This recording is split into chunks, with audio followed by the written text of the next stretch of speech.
कि पूरे घर में किचकिच मच गया। बहू तो थोड़ी देर के लिए कोने में खड़ी हो जा। काजल, चल जल्दी से दोनों माँ बेटी मिलकर मिट्टी से लिपाई कर लेते हैं। जी माँ, बस मिट्टी लेके आती हूँ। माँ जी, मेरे होते हुए आप काम करेंगी तो मुझे अच्छा नहीं लगेगा, लाइए मैं कर देती हूँ। अच्छा ठीक है बहू, मगर पहले जोड़ा बदल लो, नहीं तो मिट्टी में सन जाएगा।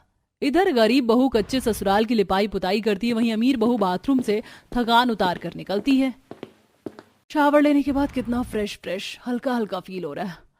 आची आची, देख लग गया ना जुकाम। ये बिन मौसम का बारिश बड़ा खराब है, क्या जरूरत थी छपाक छपाक के नहाने की।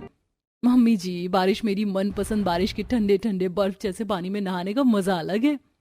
अच्छा तुम आराम करो, मैं रामू के हाथ से बढ़िया सी अदरक इलायची वाली चाय भिजवाती हूँ। Thank you so much mummy ji. दोनों अमीर गरीब बहू की उनके ससुराल में गर्मियों के बारिश की शुरुआत कुछ इस कदर होती है। अगले दिन मेघा चिलचिलाती गर्मी में आंगन में चूल्हा चढ़ाई की रस्म करती है। सब्जी और हलवा तो तैयार हो गया, लगे हाथ कढ़ाई चढ़ाकर पूरियां छान लेती हूँ। तभी सास ननद बाहर आती हैं। ओहो नई दुल्हन, देख आंगन में कितनी तीखी मिर्ची की धूप हो रही है। चूल्हा घर में रखकर ठंडक में खाना बना लेती। हाँ भाभी, कल से आप अंदर खाना बना लीजिएगा, बाहर लू चलती है। पर माँ जी, ननद जी, बारिश के चलते घर में पहले ही रात भर कितनी घमस मची हुई है। खाना बनाती तो और भट्टी की तरह घर तपने लगता। बस पूरी तलनी है। बहू रुक, मैं पूरी की लोई बना देती हूँ और तेरी नंद बेल देगी, तू छान ले। मेघा की सास ननद कड़ी धूप में उसके साथ मिलकर पूड़ियां बनाती हैं। वहीं पड़ोसन अंजना छत से ये नजारा देखकर नीचे आकर देखती है कि उसकी अमीर बहू अभी तक सो रही है। आदित्य, तूने अभी तक वर्षा बहू को उठाया नहीं? माँ, मैंने उठाया था लेकिन वर्षा उठी नहीं। आप खुद उठा लो, वैसे भी मुझे काफी लेट हो गया है, ऑफिस जा रहा हूँ। आदित्य बिना नाश्ता किए ऑफिस निकल जाता है। अंजना गुस्से में एसी बंद कर देती है। वर्षा बहू, चलो जल्दी से उठ जाओ, ये कोई वक्त है नई नवेली बहू के सोकर उठने का?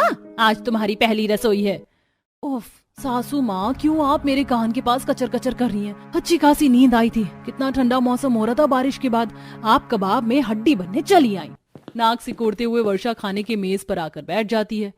मम्मी जी, फटाफट से नाश्ता मंगवा दीजिए, भूख के मारे मेरे पेट में ना चूहे कूद रहे हैं। बहू, आज तुम्हारी पहली रसोई है, खाना तुम बनाओगी। खाना बनाने की बात सुनकर वर्षा बहाने मारते हुए कहती है, मम्मी जी, खाना बनाने के मामले में मेरा हाथ जरा खींचा खींचा है, वरना मैं पक्का बना देती।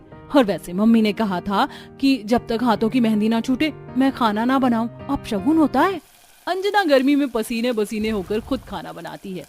कितने ख्वाब सजाए थे मैंने कि बहू आ जाएगी तो उसके हाथों का गर्मा गर्म खाना एसी की ठंडी ठंडी हवा में बैठकर खाऊंगी, मगर ये तो वही हाल हो गया, बिल्ली के ख्वाब में छींचड़े। वही गरीब बहू